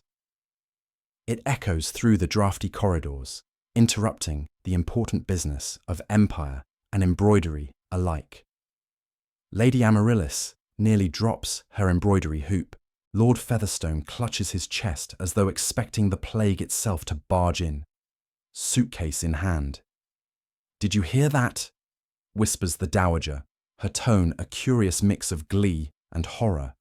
She is the sort of woman who finds illness both a tragedy and an excellent topic for gossip. Across the tapestried room, your loyal, if somewhat overdramatic valet drops the silver tray, scattering candied violets everywhere.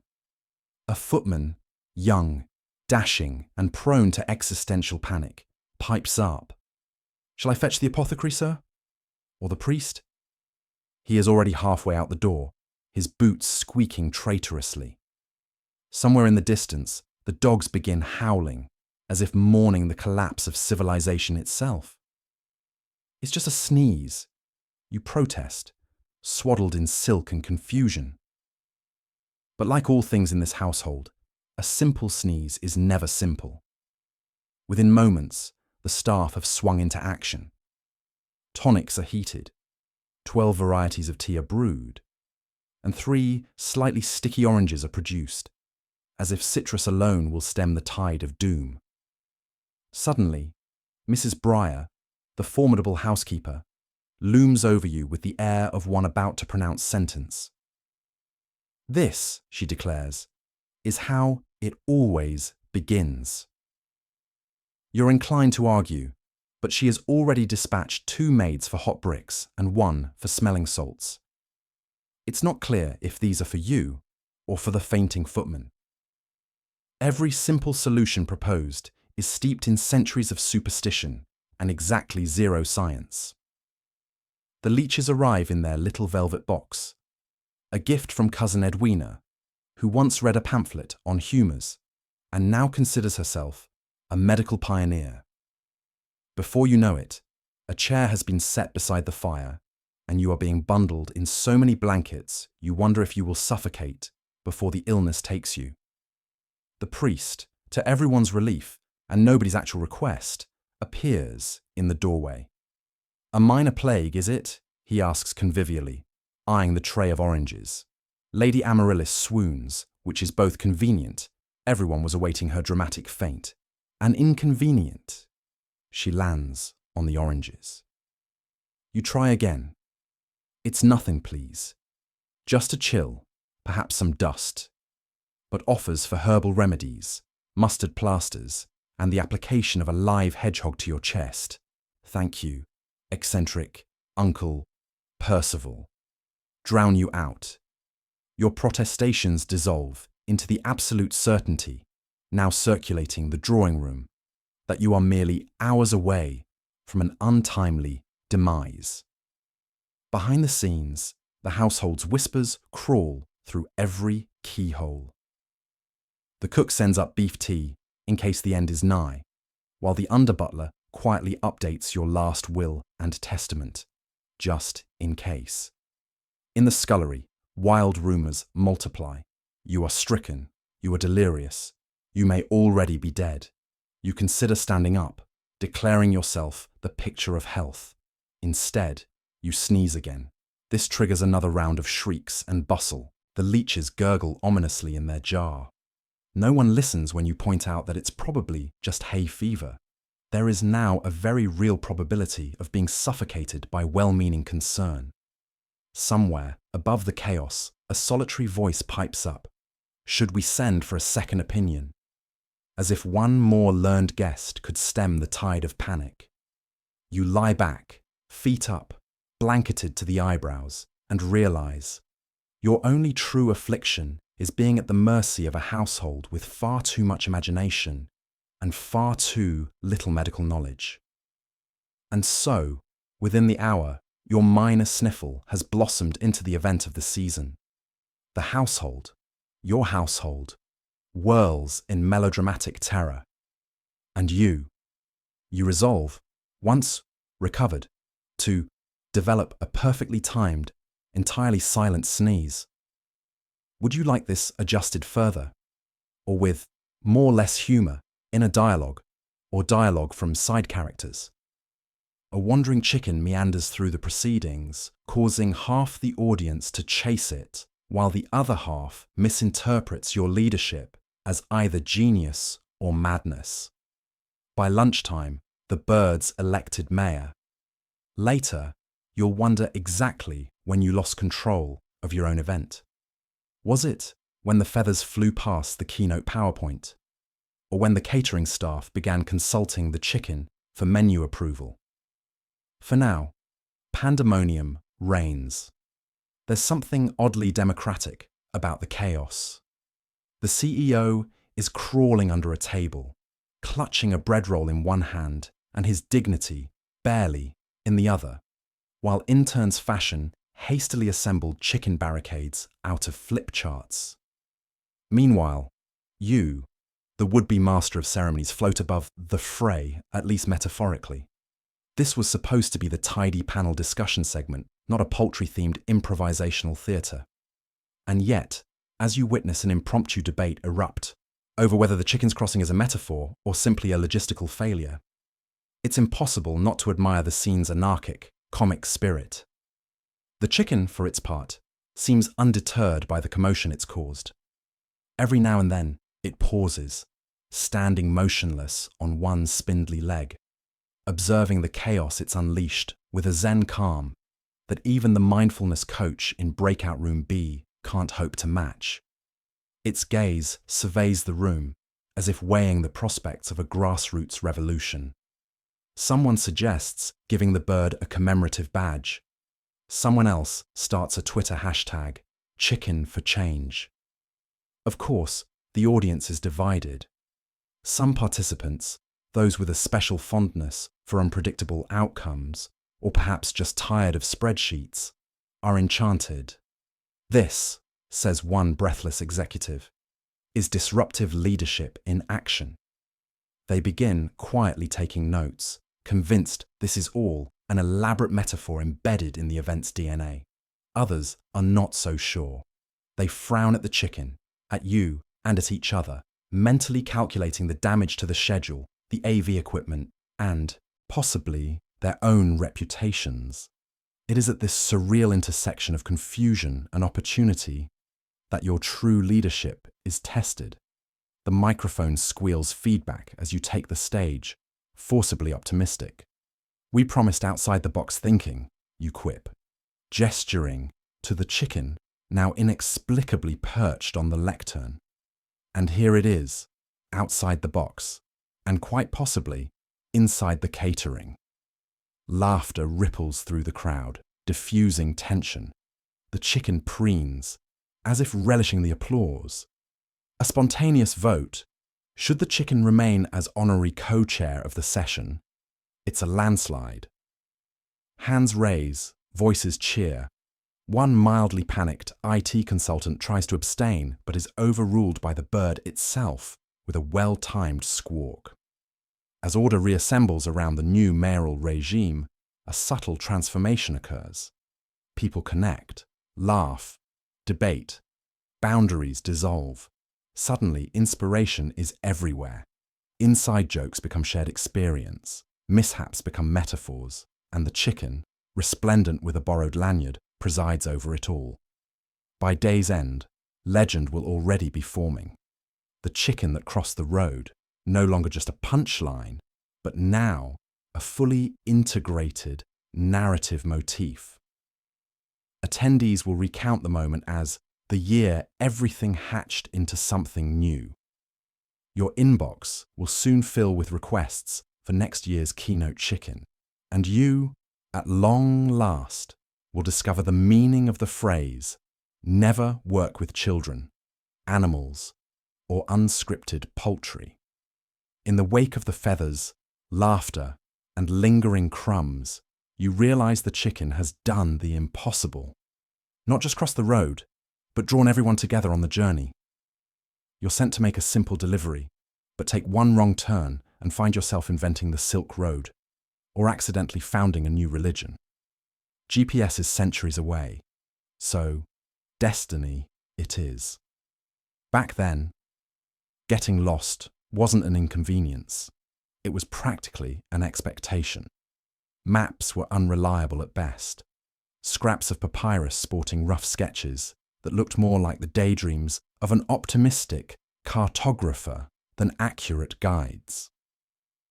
Your instructions: go east until you see the 3 cypress trees, then bear left at the old well. If you pass the mountain shaped like a sleeping camel, you've gone too far. Probably. And so you set off, merchandise in hand and confidence at an all-time high, ready to conquer a short errand that somehow, inevitably, will become a story worth telling for generations. As you march forward, the world grows unfamiliar. The birds sound different. The dust from your sandals colours your robes, a strange shade. You realise the sun isn't where it should be, and every friendly shepherd you pass seems to give a slightly different answer to which way to Ubar. Each step forward puts you further into uncharted territory, literal and otherwise. But there's a glimmer of hope. Travelers like you have made history with less. A botched delivery once led to the discovery of entire continents, new rivers, and cities that would later boast about being founded by visionaries who, in truth, may have just been spectacularly lost. It's not long before the landscape starts shifting in mysterious ways. The familiar plains give way to thick forests, then sun-bleached rock formations jutting like the bones of giants from the earth. Your stomach mutinies, reminding you that snack breaks were not yet standard practice. Still, adversity brings opportunity. A chance encounter with a band of traders leads to a firelit dinner and the exchange of news, stories, and a few ill-translated jokes. Someone salts your meal with tales of a hidden oasis just over the next hill. You press on, your delivery forgotten for a moment, seduced by the lure of adventure. These detours aren't just spatial, they're existential.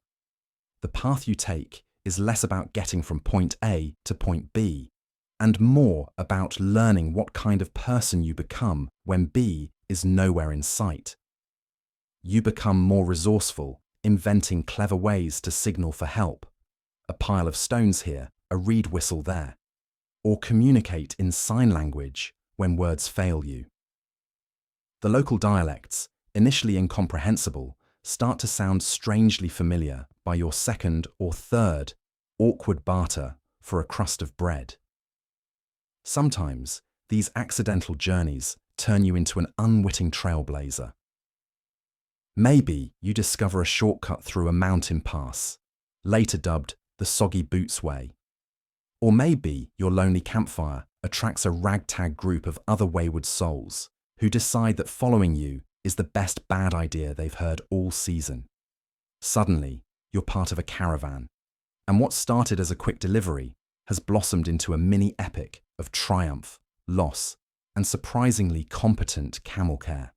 By the time you find your destination, assuming you do, you're not quite the same person who started out.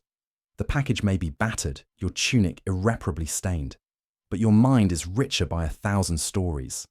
You've seen borderlands no mapmaker has charted. You've wrangled river crossings, shared loaves with strangers who became friends, and learned that even the greatest detour can lead exactly where you need to go.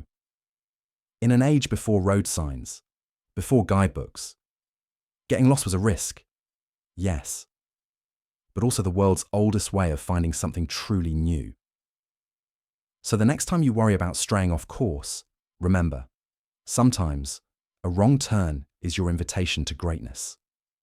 Tempers flare over dinner, someone adds too much salt, and a mild disagreement turns into a generational feud.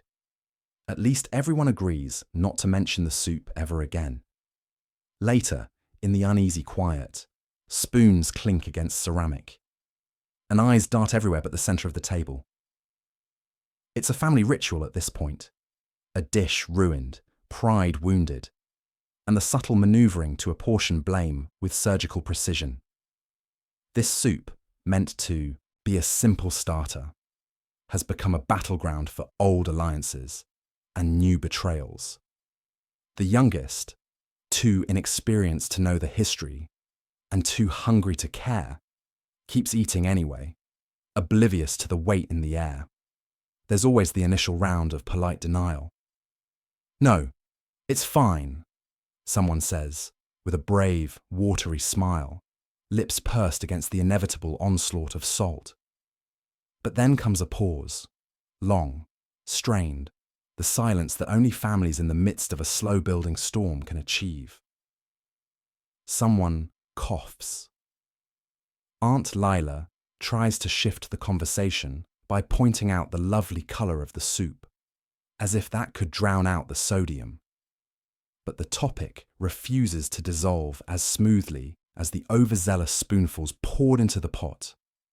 Suddenly, the oldest uncle, who has never truly forgiven the world for inventing unsalted butter, declares, "Back in my day, soup tasted like soup, not like the ocean." This is met with a sharp inhale, a rustle of napkins, and the unmistakable sense that tonight's dinner has slipped out of the realm of culinary mishap and into something deeper, something ancestral.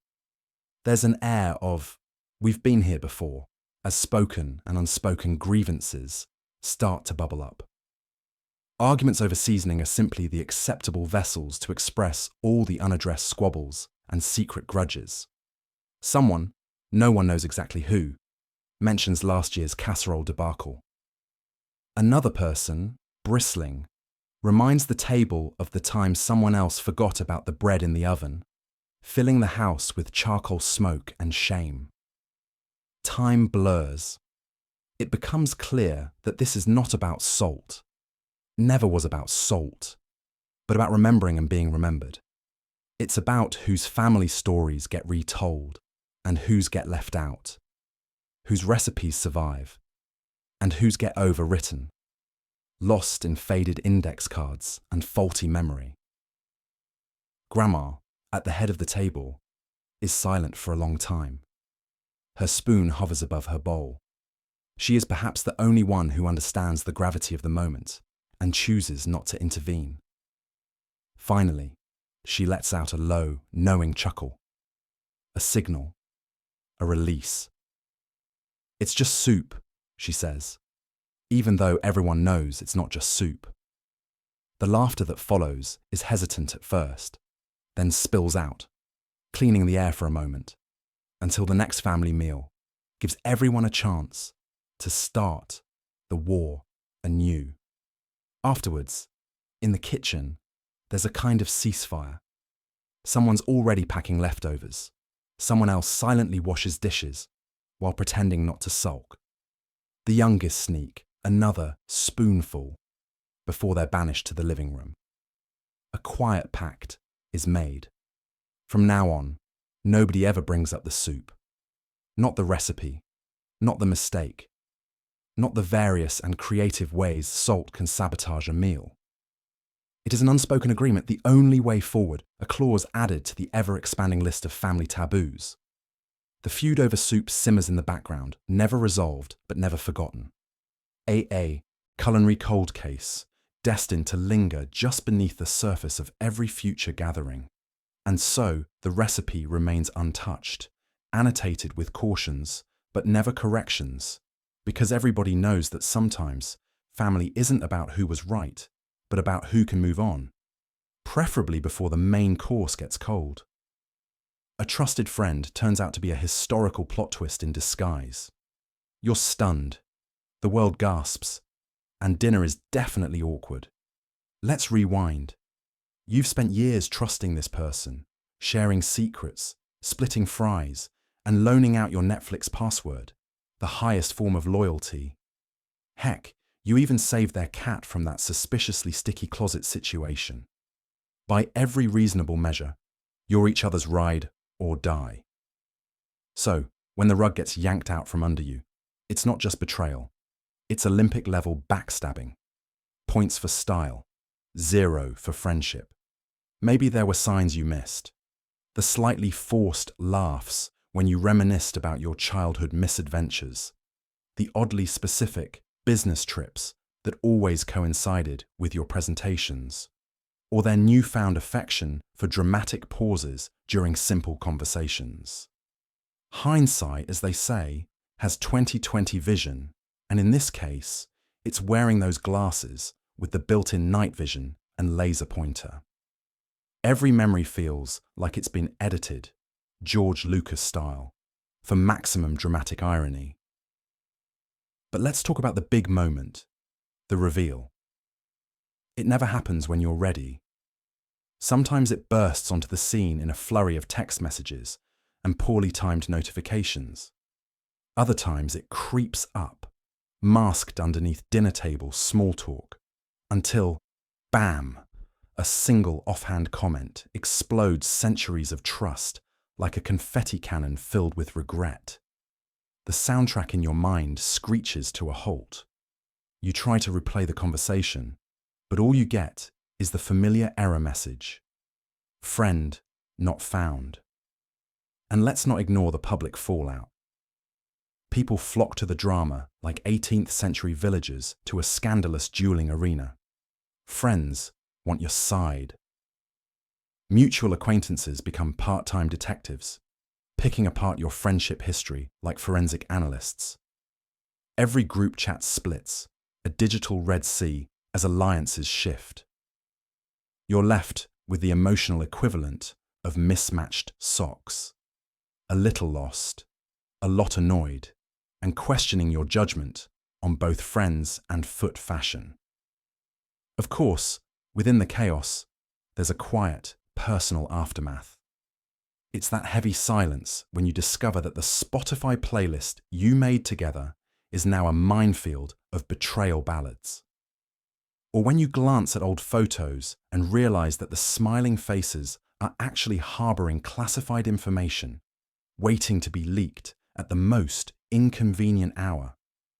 You begin to wade through the "was it me" phase. But then remember, you didn't devise a double-cross theatrical enough to make Shakespeare raise an eyebrow. The legacy of such a betrayal doesn't just linger, it sets up camp in your psyche, marshmallows and all. Trust becomes a fortress with a suspiciously high drawbridge. Next time you make a friend, you're stealthily checking for magnifying glasses, lockpicking kits, or any telltale, villainous monologues. It's not just about being cautious. It's about learning to spot the plot twists before the script gets flipped. Yet, every betrayal also delivers an unsolicited care package. Perspective. Maybe you finally see the subtle cues, the eye rolls during your corny jokes, the supportive but distant side hugs, or how they always offered the last slice of pizza. Because newsflash, it had anchovies, and they hate you almost as much as they hate fish. With hindsight and a playlist free of tragic jams, you start spotting patterns, not just in your friend group, but in yourself. Why did you trust so quickly? Why did you hand over your Netflix login at the earliest sign of friendship? By the time the dust, or cat hair, settles, you come back wiser, even if tinged with a little Mediterranean cynicism. Friendships will never hit quite the same high notes, but that's okay. You survived the ultimate twist, and dinner next time?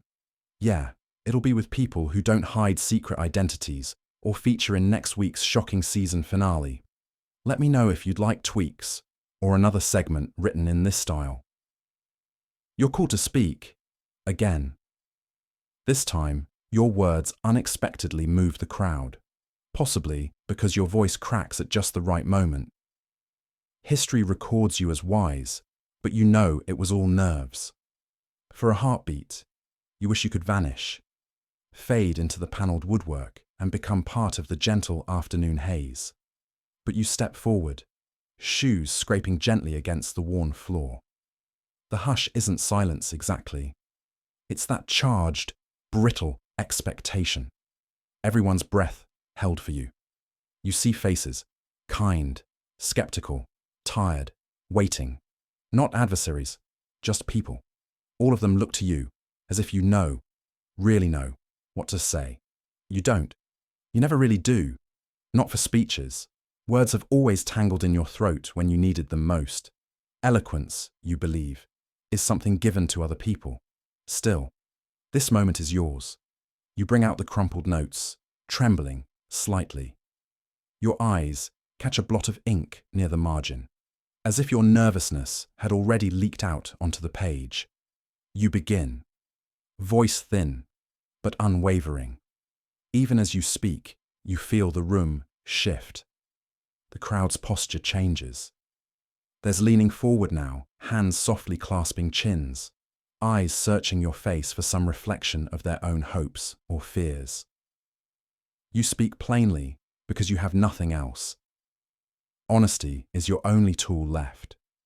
The truth of not knowing, the admission of fear, the memory of loss, yours and theirs, all bundled together and handed, trembling, back to the audience. And right when your confidence threatens to collapse, your voice betrays you. It cracks, You press on, unwilling to repair it, because it feels more honest this way. Your thoughts stumble out, raw-edged, less protected than you'd like. Later, scholars would call it gravitas, or emotional intelligence, or leadership. In the moment, it feels more like survival. You admit weakness. You describe the heavy nights, the quiet uncertainty that stalks even the bravest. You name your doubts. Heads nod. No one looks away. Something in this confession, open, awkward, incomplete, draws them closer. Perhaps it's the rare admission that history's figures are never as certain as their monuments suggest. Across the back row, someone wipes at their face. Sunlight flickers on dust motes, and the speech is no longer just yours. It's theirs, too. There's a collective exhale. You see relief, compassion. The mood shifts from expectation to solidarity, as if, by voicing your fears, you have lessened theirs. You finish without flourish. The applause comes not as thunder, but as warm rain, steady, gentle, persistent. You return to your seat. There is no triumph in your heart, only exhaustion and release, and, strange as it sounds, clarity. You know you will never be the same, neither will they. The legend that follows feels separate from you. The day wisdom prevailed, they'll say. A moment of rare candor. But only you remember the slippery hands, the stammering start, the great vacuum of uncertainty that threatened to swallow your name entire. The night afterward, you barely sleep, replaying each misstep, unable to accept that imperfection could become inspiration. And yet it does. That day, the real you spoke, and they listened. Not because you were fearless, but because you were not. In that honest crack of your voice, a door opened. And through that small, ordinary doorway, history quietly, decisively, changed course. Just as you try to sneak out the back, someone shoves a crown, a flag, or a vision statement into your hand. You're swept into legend, mildly confused but determined to do your best. History's great leaders rarely began their journeys barking out manifestos to enthusiastic crowds. More often, they were elbowed forward by fate, circumstance, or the kind of committee no one dares say no to, usually when all they really wanted was to go home and have dinner. The so-called reluctant hero is practically its own department in the archives of accidental greatness. Your Joan of Arcs and Cincinnatus's, pulled from obscurity or ploughs to suddenly shoulder burdens they neither requested nor particularly desired. The script nearly always starts with a grimace and at least one awkward pause. Take, for example, the ordinary chicken, which, through a series of events too convoluted for most textbooks, once headed up a French town council. Legend and local bureaucracy recalls the townsfolk, desperate to avoid their turn as mayor, elected the local bird as a protest, which is all fine until the paperwork arrives and someone must physically sign for the months of cheese imports. History doesn't always handpick the bold. Sometimes it just corners whatever warm body is closest to the rostrum and hopes for the best. The gobsmacked silence, the faint protest, the deep exhale before the first decision, these too are the sounds of progress. Yet there's a particular magic to embracing the role you never studied for.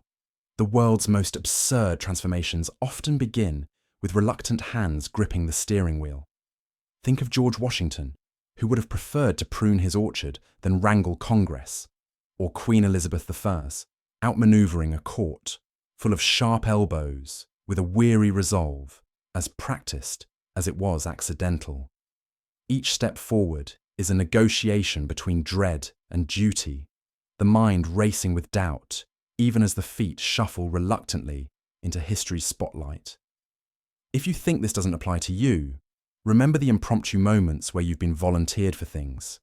Team leader, best man, cat sitter, accidental spokesperson, each accompanied by the same inner monologue. Surely not me. Spoiler. It is almost always, tragically, you. Reluctant leadership, after all, isn't about bravado. It's about the courage to muddle through regardless, to convert confusion into momentum when everyone else takes strategic steps backward. But here's the truth they rarely print in history books. Reluctance has its advantages. Reluctant heroes are generally immune to delusions of grandeur. Their egos are the first casualties, steamrolled by the absurd fact that someone else thought they'd be good at this. This humility fosters curiosity, collaboration, and the kind of problem-solving that's part prayer, part improvisation. It's less follow me to glory, and more, let's try not to set anything on fire before lunch. The reluctant hero learns on the fly, listens more, and trusts intuition only a notch or two past rational thought. An approach that saved more than a few bureaucracies and, on one memorable occasion, prevented the loss of an entire fleet to confusion about a calendar. Besides, there's something inspiring about someone forging ahead, not because they think they were born to, but because no one else bothered to bring a map. So, to all who have ever stumbled, hesitated, or mumbled their way into an outsized position, congratulations. You are part of an ancient tradition. May you wear your accidental crown with the quiet pride of all true imposters, remembering that history is shaped as much by the reluctant as by the eager. If you end up in charge of the cheese budget, the revolutionary flag, or the ceremonial hat, wear it with the particular bravery of those who wish they were anywhere else. And should you suspect the universe is nudging you towards something momentous, check first that you're not simply holding the nearest available chicken. And now, as our fateful day limps to a close, you find yourself gazing back over the tangled mess of choices, accidents, and too much salted soup. From the quivering moment of hesitation to the chicken that wound up in charge, you've survived the wildest pivots in history, all from the comfort of your very real, very unthreatened mattress. Take a moment to honor the countless people before you, those who tripped, mumbled, and decided on things they barely understood, and somehow nudged humanity along anyway.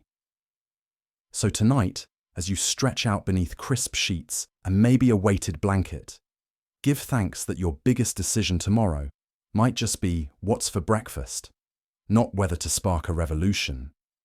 Because history is ridiculous, terrifying, and proof that people are endlessly inventive, usually the hard way. Sleep well, knowing that the next world-changing decision can almost always wait until morning.